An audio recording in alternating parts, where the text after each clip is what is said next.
देश के वैज्ञानिकों ने, दुनिया भर के वैज्ञानिकों ने वैक्सीन बनाई। हमारे देश के लोग भी लगे और हमारे देश के वैज्ञानिकों ने देश में ही 2 वैक्सीन तैयार की। ये हमारे लिए बहुत बड़ी उपलब्धि थी और ये बड़ी राहत की खबर थी। लेकिन अपने देश की बनी हुई 2 वैक्सीन होने के बावजूद हम इस वेव में अपने लोगों को नहीं बचा पा रहे। तो इसका एक बहुत बड़ा फैक्ट आज इंडियन एक्सप्रेस की एक रिपोर्ट में सामने आया है। मीडिया रिपोर्ट्स, इंडियन एक्सप्रेस की वो रिपोर्ट कहती है कि जिस समय पूरे देश में लोग बीमार हो रहे थे, हॉस्पिटल्स के लिए जूझ रहे थे, मर रहे थे, शायद ही देश का कोई घर ऐसा बचा होगा जहां खुद अपने घर में या उनके आसपास के घर में कोई व्यक्ति बीमार ना पड़ा हो, बेड ना ढूंढ रहा हो या हॉस्पिटल में ना तड़प रहा हो या मर ना गया हो। ऐसे में जब ये स्थिति थी तो हमारे देश की केंद्र सरकार देश में बनी हुई वैक्सीन्स को विदेश में भेजने में लगी थी, एक्सपोर्ट करने में लगी थी।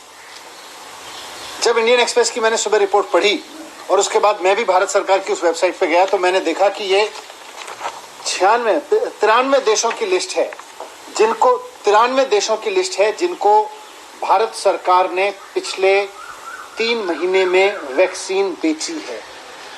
भारत में बनी हुई, भारत के वैज्ञानिकों की खोजी हुई वैक्सीन हमने 93 देशों में बेच दी।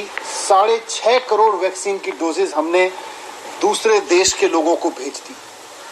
थोड़ी सी और रिसर्च की, इंडियन एक्सप्रेस ने भी आज उसको रिपोर्ट किया है, मैंने भी थोड़ी और रिसर्च की, तो ये समझ में आता है कि इन 93 देशों में से 60% देश तो ऐसे हैं जहां कोरोना की हालत बिल्कुल खराब नहीं है, जहां कोरोना ऑलमोस्ट कंट्रोल में है। 88 देश, 93 में से 88 देश ऐसे हैं जहां पर डेथ कोई बड़ा चैलेंज नहीं है, वहां पे डेथ का इतना भयावह सामना नहीं कर रहे। मार्च से लेके, जब से कोरोना की दूसरी वेव पूरे देश में आई है, मार्च से लेके और अब तक पूरे देश में, हमारे देश में 1 लाख मृत्यु हो चुकी है। 1 लाख लोग कोरोना का शिकार हो चुके हैं और हम 6.5 करोड़ अपने देश की बनाई हुई वैक्सीन, जो इन लोगों को लग सकती थी, इनमें से कई लोगों की जान बच सकती थी, हम इस वैक्सीन को विदेशों में भेज रहे हैं। 93 देशों को हम एक्सपोर्ट कर रहे हैं। किस लिए? सिर्फ इसलिए कि केंद्र सरकार की इमेज बन सके, इसलिए कि दुनिया में ये नाम हो सके कि भारत में इस समय एक ऐसी सेंट्रल गवर्नमेंट बैठी है जो विदेशों को वैक्सीन दिए जा रही है। 2 देश आपकी तारीफ करेंगे, उनकी तारीफ सुनने के लिए अपने लोगों को मरने की कीमत पर विदेश के 4 देशों की तारीफ सुनना केंद्र सरकार के लिए बहुत बड़ा जघन्य अपराध है, मैं मानता हूं।